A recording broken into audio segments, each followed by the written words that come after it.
दोस्तों ये कहानी आज से कई सौ साल बाद भविष्य से शुरू होती है। उस वक्त पृथ्वी पर अचानक फॉमिक्स नाम के कुछ अजीब से जीवों ने हमला कर दिया था। इस भयंकर हमले में करोड़ों मासूम लोगों ने अपनी जान गंवा दी। चारों ओर तबाही मच गई थी। इंसानियत पूरी तरह खत्म होने की कगार पर आ चुकी थी। लेकिन तभी मेजर नाम का एक बहादुर पायलट अपनी जान जोखिम में डालकर अपने जहाज को लेकर सीधे फॉमिक्स की स्पेसशिप में जा टकराता है। इस टक्कर में उसकी जान तो चली जाती है, मगर धरती पर रहने वाले लोगों की जान बच गई। अब इस घटना के लगभग 50 साल बाद हम एक खास जगह को देखते हैं जिसका नाम था इंटरनेशनल फ्लीट। यहाँ पर बच्चों को भविष्य में होने वाले संभावित हमलों से लड़ने की ट्रेनिंग दी जाती थी। दरअसल यहाँ बच्चों को युद्ध के गेम्स के जरिए प्रशिक्षित किया जाता था ताकि वो फॉमिक्स जैसे दुश्मनों का सामना कर सके। इन सभी बच्चों की गर्दन पर एक मॉनिटर लगा हुआ था जिससे उनकी सभी गतिविधियों और स्किल्स पर नजर रखी जाती थी। यहाँ ट्रेनिंग लेने वाले बच्चों में से सबसे टैलेंटेड और काबिल था एंडर। एंडर की प्रतिभा इतनी जबरदस्त थी कि बाकी बच्चे उसे देखकर हैरान रह जाते थे।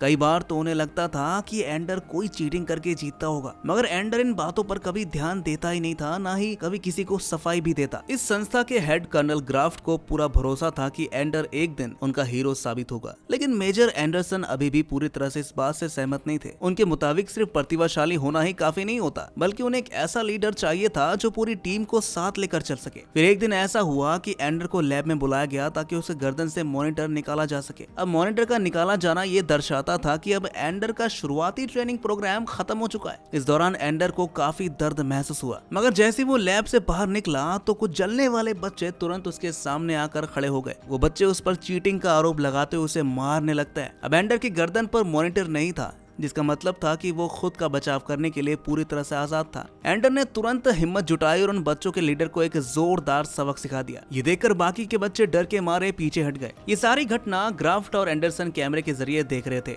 ग्राफ्ट एंडर के फैसले और उसकी हिम्मत से बहुत खुश हुआ, क्योंकि उसे यकीन था कि एंडर लड़ना जानता है पर वो बेवजह किसी पर हमला नहीं करता। आखिरकार जब एंडर अपने घर लौटा तो उसे अपनी बहन वैलेंटाइन को ये पूरी घटना उसने बताई। उसी शाम डिनर के दौरान एंडर के माता पिता ने भी उसे समझाया कि उसने अपनी रक्षा करने में कुछ गलत नहीं किया। मगर उसी वक्त अचानक से ग्राफ्ट और एंडरसन उसके घर आ पहुंचे। उन्होंने एंडर से कई सवाल पूछे और फिर साफ शब्दों में कह दिया कि एंडर ने अपना टेस्ट पास कर लिया है। उन्होंने स्पष्ट किया कि उसने उन लड़कों को सिर्फ अपनी रक्षा के लिए मारा था, न कि मजा लेने के लिए। ग्राफ्ट का मानना था कि एंडर का दिमाग मेजर जैसा ही तेज है, इसलिए वो चाहते हैं कि एंडर वापस ट्रेनिंग प्रोग्राम में शामिल हो जाए। ग्राफ्ट ने बताया कि अब एंडर बिना मॉनिटर के ही ग्रेजुएट होकर बैटल स्कूल जाएगा। कुछ देर सोचने के बाद आखिरकार एंडर राजी हो गया। कुछ समय बाद वो एक स्पेसशिप में सवार हो गया जिसमें उसके साथ कई और बच्चे थे। ये सब बैटल स्कूल की ओर बढ़ रहे थे। इसी यात्रा में एंडर की मुलाकात बीन और एलाय नाम के दो बच्चों से हुई। जल्दी वहाँ ग्राफ्ट उनसे मिलने आ पहुंचा। उस वक्त एंडर ने ग्राफ्ट से हल्का फुल्का मजाक किया। जवाब में ग्राफ्ट ने सभी बच्चों को बताया कि एंडर उनकी क्लास का सबसे स्मार्ट बच्चा है। ये सुनते ही बाकी बच्चे आश्चर्य से एंडर की तरफ देखने लगे। बैटल स्कूल पहुंचने के बाद एंडर ने ग्राफ्ट से कहा कि उसकी वजह से अब सारे बच्चे उससे नफरत करने लगे हैं। इस पर ग्राफ्ट ने उसे समझाया कि इस युद्ध को जीतने के लिए फौज को एक मजबूत और ईमानदार लीडर की जरूरत है भाई। थोड़ी देर बाद जब एंडर अपने कमरे में गया तो वहाँ पहले से ही कुछ बच्चे खड़े थे। वो सभी एंडर की स्किल्स को आजमाना चाहते थे,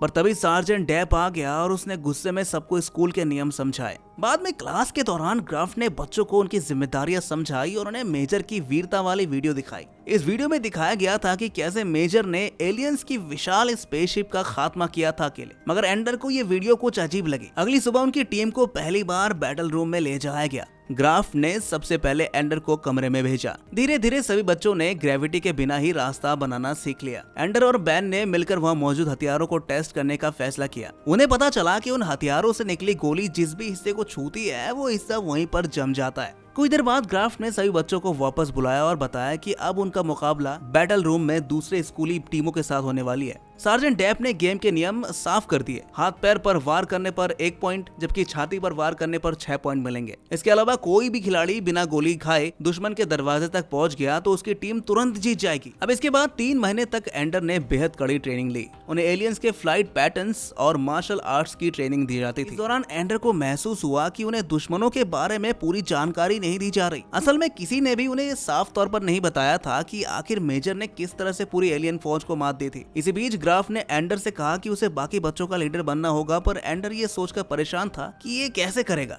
यहाँ पर हर बच्चा एक दूसरे से काफी अलग था और एंडर का कोई भी दोस्त था ही नहीं। फिर एक शाम ग्राफ्ट ने क्लास को बताया कि उनसे ऊपर की क्लास के कुछ बच्चे कमांड स्कूल नहीं जा पाए हैं इसलिए अब उनकी क्लास के बच्चों के पास मौका है कि वो आगे बढ़ सके। अब अगले दिन उनके टीचर ने बताया कि डीप स्पेस नेविगेशन के टेस्ट में सिर्फ 3 बच्चे पास हुए हैं, जिनका नाम है इलॉन, बीन और एंडा। ये नाम सुनते ही क्लास का एक लड़का बर्नार्ड गुस्से में आकर उन तीनों पर चीटिंग करने का आरोप लगाने लगा। हालांकि किसी ने उसकी बात पर ध्यान दिया ही नहीं। बाद में लंच टाइम के दौरान सभी बच्चे बर्नार्ड को अकेले छोड़कर एंडर के साथ बैठ गए, जिससे एंडर को थोड़ी राहत महसूस हुई। शाम को एंडर अपने टैबलेट पर एक गेम खेलने लगा। एलाई भी उसके पास बैठकर उसे खेलते हुए देख रहा था। इस गेम में एंडर एक चूहे के किरदार में था, जिसे 2 ग्लास में से एक को चुनना था, लेकिन एंडर जिस भी ग्लास को चुनता उसमें चूहा मर ही जाता था। लगातार हारते हारते एंडर को काफी गुस्सा आया और उसने सीधे सामने खड़े दाना पर ही हमला करने का फैसला लिया। आश्चर्यजनक रूप से ऐसा करते ही वो गेम का लेवल पार कर गया। एला ये देखकर हैरान था तो एंडर ने उसे समझाया कि शायद एकेडमी उन्हें हिंसक बनाने के लिए तैयार कर रही है। उसी वक्त ग्राफ और एंडरसन भी कमरे के जरिए ये गेम देख रहे थे, क्योंकि ये असल में एक तरह का टेस्ट था। एंडरसन एंडर की इस जीत को देखकर बहुत हैरान थी, क्योंकि इससे पहले कोई भी बच्चा इस तरह गेम में जीत हासिल नहीं कर पाया था। इसे साबित हो चुका था कि एंडर सच में एक बेहद खास खिलाड़ी है। अब इसी वजह से एंडर को जल्द ही सैलमेंडर आर्मी में भेज दिया गया। ये टीम अब तक कोई भी मुकाबला नहीं हारी थी। जब एंडर इस नई टीम में पहुंचा तो उसकी मुलाकात पेट्रा नाम की लड़की से हुई, जो इस टीम की इकलौती लड़की थी। इसके बाद एंडर की मुलाकात टीम के लीडर बेंजो से हुई। बोंजो एंडर को देखकर काफी गुस्से में था, क्योंकि उसे लगता था कि इतना दुबला पतला सा लड़का हमारी मजबूत टीम में क्या ही कर पाएगा। उसने सीधे तौर पर एंडर से कह दिया कि वो जल्द से जल्द उसे यहाँ से वापस भेज देगा, तब तक कोशिश करे कि किसी के रास्ते में ना आए। उसने एंडर को मुकाबले के दौरान चुपचाप एक कोने में खड़े रहने का आदेश दिया। कुछ देर बाद पेट्रा ने एंडर को बताया कि बैटल रूम प्रैक्टिस के लिए हमेशा खुला रहता है, इसलिए अगर वो चाहे तो वो उसकी मदद कर सकती है। एंडर ने तुरंत ही ये प्रस्ताव मान लिया। वो दोनों बैटल रूम में गए, जहाँ पेट्रो ने एंडर को निशाना लगाने की कुछ बेहतरीन ट्रिक सिखाई। उसी वक्त बोंजो वहाँ पर आ पहुंचा। पेट्रा और एंडर को साथ देकर उसका गुस्सा 7वें आसमान पर पहुंच चुका था। उसने एंडर को कहा कि उसे किसी ट्रेनिंग की जरूरत नहीं है। एंडर ने बोंजो से अकेले में बात की और साफ साफ कह दिया कि ट्रेनिंग के दौरान वो उसकी हर बात मानेगा, पर बाकी समय में बोंजो उसका बॉस नहीं है। जल्दी उनका पहला मुकाबला शुरू हुआ। बोंजो के कहने पर एंडर कोने में खड़ा रहा, लेकिन टीम जल्दी हारने लगी। आखिरकार एंडर ने पेट्रो की मदद के लिए मुकाबले में हिस्सा ले लिया। दोनों ने एक योजना बनाई। पेट्रो ने एंडर को हल्का धक्का दिया, जिससे वो गिरने का नाटक करते हुए 2 बंदूकें चुरा पाया और अचानक दुश्मनों पर हमला कर दिया। टीम ने जीत हासिल की और ग्राफ भी एंडर की होशियारी और बहादुरी देखकर बहुत खुश था।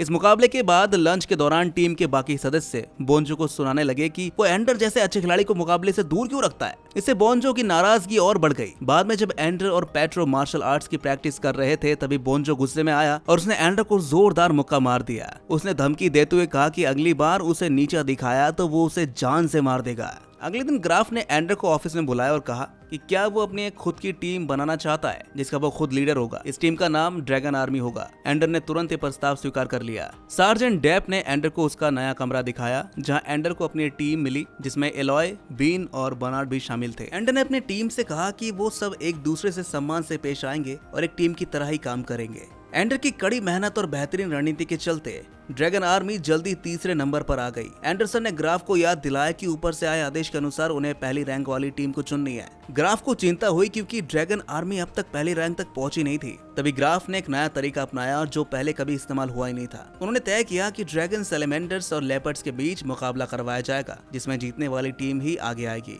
ग्राफ ने तुरंत सभी टीमों को यह खबर दे दी कि ड्रैगन, सैलमेंडर्स और लेपर्ड्स टीम के बीच एक निर्णायक मुकाबला होने जा रहा है। ये सुनते ही सभी टीमें तैयारी में लग गई। इसी जल्दबाजी में एंडर की टीम के एक प्लेयर के पैर में गंभीर चोट लग गई। एंडर ने तुरंत उसे इलाज के लिए भेज दिया और तय किया कि वो एक खिलाड़ी कम होने के बावजूद मुकाबला खेलेगा। मगर उसी समय ग्राफ ने उस घायल लड़के की जगह पेट्रो को एंडर की टीम में शामिल कर लिया। अब एंडर ने मुकाबले के लिए एक जबरदस्त प्लान तैयार किया। उसने खिलाड़ी को पेट्रा की ढाल बनाकर भेजा, ताकि पेट्रा अपनी बेहतरीन निशानेबाजी से दुश्मनों को आसानी से खत्म कर सके। इसके बाद उसने बीन की कमर पर रस्सी बांधकर उसे पूरे बैटल रूम का जायजा लेने के लिए भेजा। इससे मिली जानकारी के आधार पर एंडर ने अपना अगला कदम उठाया। एंडर की पूरी टीम ने एलाई के चारों ओर घेरा बनाकर उसे सुरक्षित दुश्मनों के दरवाजे तक पहुंचा दिया। आखिरकार ये मुकाबला भी एंडर की टीम ने जीत लिया। इस जीत से बोंजो बेहद नाराज था। वो अपने आप को अपमानित महसूस कर रहा था। गेम खत्म होने के बाद बोंजो ने शावर रूम में एंडर को अकेले में मुकाबले के लिए ललकारा। हालांकि एंडर को इस लड़ाई में कोई दिलचस्पी नहीं थी, लेकिन उसके पास अपनी रक्षा करने के अलावा कोई रास्ता भी नहीं था। लड़ाई के दौरान एंडर ने गलती से बोंजो को इतना जोरदार मुक्का मार दिया कि वो फर्श पर गिरकर बेहोश हो गया। तुरंत ही बोंजो को इलाज के लिए हॉस्पिटल ले जाया गया। एंडरसन और पेट्रा इस घटना के बाद एंडर को सांत्वना देने लगे, लेकिन ग्राफ एंडर को अपने साथ अकेले में बात करने लग गया। ग्राफ ने एंडर को समझाया कि बोंजो जल्दी ठीक हो जाएगा, इसलिए ज्यादा चिंता करने की कोई जरूरत नहीं बेटा। लेकिन एंडर को उसकी बातों पर पूरी तरह विश्वास नहीं हो रहा था। ग्राफ ने फिर उसे भरोसा दिलाया कि बोंजो को रिकवरी के बाद पृथ्वी पर वापस भेज दिया जाएगा। ये सुनते ही एंडर ने कहा कि वो भी पृथ्वी पर वापस जाकर अपनी बहन वैलेंटाइन से मिलना चाहता है, मगर ग्राफ ने मना कर दिया और कहा कि वो प्रोग्राम को बीच में छोड़कर नहीं जा सकता। इससे दुखी होकर एंडर ने खुद ही प्रोग्राम छोड़ दिया। एंडर के इस फैसले से एंडरसन को चिंता हुई और उसने ग्राफ से कहा कि ये बच्चे हैं, उन पर थोड़ा रहम करो। मगर ग्राफ ने जवाब दिया कि क्या एलियंस उन पर रहम करेंगे? अगर इंसानियत को बचाना है तो इन बच्चों को मजबूती से योद्धा बनना ही होगा। कुछ समय बाद पृथ्वी पर जब वैलेंटाइन घर लौटी तो उसने ग्राफ को अपने घर पर पाया। ग्राफ ने वैलेंटाइन से कहा कि वो एंडर को समझाने में मदद करे ताकि वो आर्मी में वापस आ जाए। वैलेंटाइन ने अपने भाई एंडर को समझाया कि बोंजो के खिलाफ लड़ाई में उसने कुछ गलत नहीं किया, उसने केवल अपना बचाव ही तो किया, और अगर वो लड़ाई छोड़ देगा तो फॉमिक्स जीत जाएंगे और इंसानों का अस्तित्व ही खत्म हो जाएगा। वैलेंटाइन की बात सुनकर आखिरकार एंडर ने वापस आर्मी में जाने का फैसला कर लिया। इस बार एंडर को बैटल स्कूल ना ले जाकर फॉमिक्स एलियंस के प्लेनेट के नजदीक बने एक बेस पर ले जाया गया। वहां उसे आखिरी टेस्ट के लिए तैयार किया जाना था। अगर वो टेस्ट में सफल रहा तो उसे एलियंस पर हमला करने वाली असली सेना का कमांडर बना दिया जाएगा। ये बेस असल में फॉमिक्स के उस प्लेनेट पर था जहां से इंसानों ने 30 साल पहले हमला कर उन्हें भगा दिया था। एंडर सोच में पड़ गया कि अगर एलियंस शांति से रह रहे हैं तो उन पर हमला करने की क्या जरूरत। ग्राफ ने उसे समझाया कि आज वो शांत हैं, मगर कल, परसों, तरसों क्या होगा क्या पता। अगली सुबह जब एंडर उठा तो एक टैटू वाले अजीब से आदमी को देखकर डर गया। उस आदमी ने बिना किसी चेतावनी के एंडर को मुक्का मारते हुए कहा कि वो किसी पर भी भरोसा ना करे, खासकर अपनी टीचर्स पर तो कभी नहीं। तभी खुलासा हुआ कि ये आदमी असल में मेजर था जो अब तक जिंदा था। एंडर ने मेजर से कहा कि उसे काफी वक्त से एक चीज समझ में नहीं आ रही है। जब भी मेजर की जीत वाली वीडियो दिखाई जाती थी तो उसमें जैसे ही एलियंस की मेन स्पेसशिप में धमाका होता है, वीडियो वहीं रुक जाती है। तब मेजर एंडर को वो पूरी वीडियो दिखाने ले गया। इस वीडियो से पता चला कि जैसे ही मेजर ने मुख्य स्पेसशिप को नष्ट किया, बाकी फॉमिक्स शिप्स ने हमला बंद कर दिया और सारे जहाज नीचे गिरने लगे।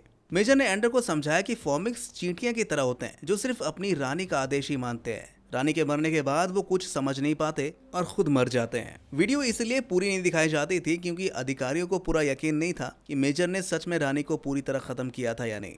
मेजर ने कहा कि अगर फॉमिक्स फिर से अपनी फौज तैयार कर रहे हैं तो मतलब उन्होंने एक नई रानी जरूर पैदा कर ली होगी। मेजर का मानना था कि एलियंस पानी की तलाश में पृथ्वी पर आए थे।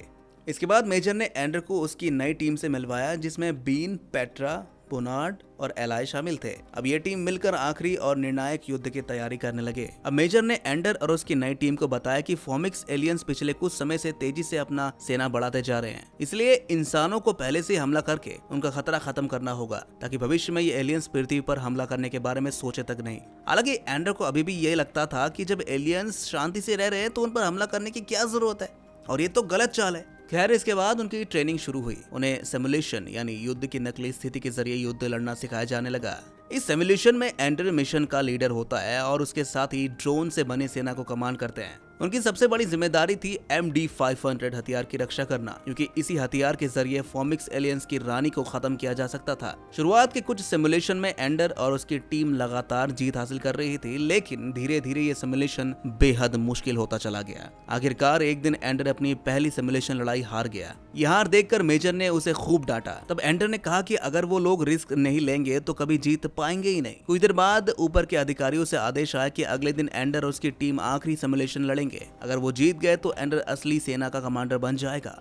शाम को एंडर पेट्रा से बात कर रहा था। उसने कहा कि वो युद्ध नहीं चाहता, बल्कि वो एलियंस से बातचीत करके शांति कायम करना चाहता है। पेट्रा ने उसे बताया कि रिसर्च के मुताबिक फॉमिक्स के पास बोलने की क्षमता होती नहीं है, यानी वो चाहकर भी बात नहीं कर सकते। लेकिन एंडर का मानना था कि उनसे संपर्क का कोई तो तरीका जरूर होगा। अगली सुबह एंडर अपनी टीम के साथ आखिरी सिमुलेशन लड़ने के लिए तैयार था। मेजर ग्राफ और उसके सेना के कई बड़े अधिकारी भी इस सिमुलेशन को देखने आए थे। ये सिमुलेशन असल में फॉमिक्स के ग्रह के पास युद्ध जैसा दिखाया जा रहा था। अचानक स्क्रीन पर दुश्मनों की विशाल सेना नजर आई। एंडर ने तुरंत ही एलाई को MD-500 हथियार एक्टिवेट करने का आदेश दिया ताकि पेट्रा इससे एलियंस पर हमला कर सके। लेकिन ऐसा करते एलियंस की बाकी सेना अपने ग्रह को छोड़कर उनकी तरफ बढ़ने लगी। MD-500 हथियार को रिचार्ज होने में कुछ समय चाहिए था। इसलिए एंडर ने वही रणनीति अपनाई जो उसने बैटल रूम में इस्तेमाल की थी। उसने मुख्य हथियार के चारों ओर छोटी छोटी शिप्स को एक ढाल की तरह तैनात कर दिया और पेट्रा को MD-500 के साथ दुश्मनों के ग्रह की ओर बढ़ने को कहा। जैसे ही वो ग्रह के वातावरण में घुसे उनकी ढाल जलने लगी। तब एंडर ने बीन को ड्रोन भेजकर दुश्मनों से मुकाबला करने के लिए कहा ताकि आगे का रास्ता साफ हो जाए। आखिरकार MD-500 प्लेनेट के करीब आ चुका था और पूरी तरह रिचार्ज हो चुका था। बिल्कुल सही वक्त पर एंडर ने पेट्रा को फायर करने का आदेश दिया। जैसे ही पेट्रा ने फायर किया, पूरे फॉर्मिक्स ग्रह पर जबरदस्त धमाका हुआ और सभी एलियंस वहीं जलकर राख हो गए। ये युद्ध खत्म होते ही सभी लोग खुशी से जश्न मनाने लगे, लेकिन तभी कमांडर ने देखा कि स्क्रीन पर सिमुलेशन अभी भी जारी थी और जलते हुए ग्रह की तस्वीर नजर आ रही थी। उसे समझ में नहीं आया कि ऐसा क्यों हो रहा है। तभी पीछे से मेजर और ग्राफ ने आकर एंडर को धन्यवाद कहा और कहा कि उसने पूरी इंसानियत को बचा लिया है। अब ये खुलासा हुआ कि आज का युद्ध असल में कोई सिमुलेशन नहीं था, बल्कि ये वास्तविक युद्ध थी। ये सुनकर एंडर अंदर से टूट गया। वो जोर जोर से रोने लगा क्योंकि उसे एहसास हुआ कि उसने अनजाने में अपने ही सैनिकों को ढाल बनाकर कुर्बान कर दिया। उसने ऐसे जीवों का ग्रह तबाह कर दिया था जिन्होंने पिछले 50 सालों से पृथ्वी पर कोई हमला नहीं किया। हालांकि बाकी लोग उसे हीरो समझ रहे थे, लेकिन एंडर खुद को सिर्फ एक कातिल की तरह देख रहा था। एंडर अपनी सुध बुध खोने लगा। तुरंत एक नर्स ने उसे शांत करने के लिए इंजेक्शन दिया और वो बेहोश हो गया। बाद में एंडर को कमरे में रखा गया जहां पेट्रा उसकी देखभाल कर रही थी। कुछ देर बाद एंडर ने अपने सपने में एक अजीबोगरीब जीव को देखा। उसे तुरंत समझ में आ गया कि ये जीव और कोई नहीं बल्कि फॉर्मिक्स एलियंस की रानी थी, जो हमेशा से उसके सपनों में आती थी। वो उसे संपर्क करने की कोशिश कर रही थी। आखिरकार एंडर को समझ में आ गया कि रानी उसे क्या संदेश देना चाहती थी। वो तुरंत उठा और कमरे से बाहर भागा। पेट्रा ऑक्सीजन टैंक लेकर उसके पीछे दौड़ी, लेकिन एंडर ने उसे रोक दिया और कहा कि ये काम उसे अकेले ही करना होगा। वो चलते चलते खंडर बिल्डिंग तक जा पहुंचा। वहां उसने फॉर्मिक्स एलियंस की रानी को एक गोले के साथ देखा। असल में ये गोला एक अंडा था। सच्चाई ये थी कि एलियंस कभी इंसानों पर हमला करने आए ही नहीं थे। वो सिर्फ अपने बच्चों के लिए पानी की तलाश कर रहे थे। रानी एंडर के पास आई और अपना पंजा उसके कंधे पर रखा, लेकिन अब उसे लगा कि एंडर उसे नुकसान नहीं पहुंचाएगा, तो वो वापस चले गई। एंडर समझ गया था कि रानी मरने वाली है, इसलिए उसने वो अंडा उठाया और वादा किया कि वो इसके लिए एक नया ग्रह ढूंढेगा। अब युद्ध खत्म हो चुका था और एंडर को प्रमोशन के तौर पर उसकी अपनी स्पेसशिप भी दी गई। एंडर अपनी नई स्पेसशिप लेकर अंतरिक्ष की गहराइयों में निकल पड़ा ताकि वो रानी के अंडे के लिए एक नया ग्रह खोज सके, ताकि एक दिन फॉर्मिक्स एलियंस फिर से जिंदा हो सके और एंडर अपने किए गए अपराधों का प्रायश्चित भी कर सके। और इसी के साथ ये मूवी यहीं पर खत्म हो जाती है। तो दोस्तों, कैसी लगी आपको एक कहानी हमें कमेंट में जरूर बताएगा और इस तरह के मूवीज एक्सप्लेनेशन देखने के लिए हमारे इस चैनल को सब्सक्राइब जरूर कर लीजिएगा।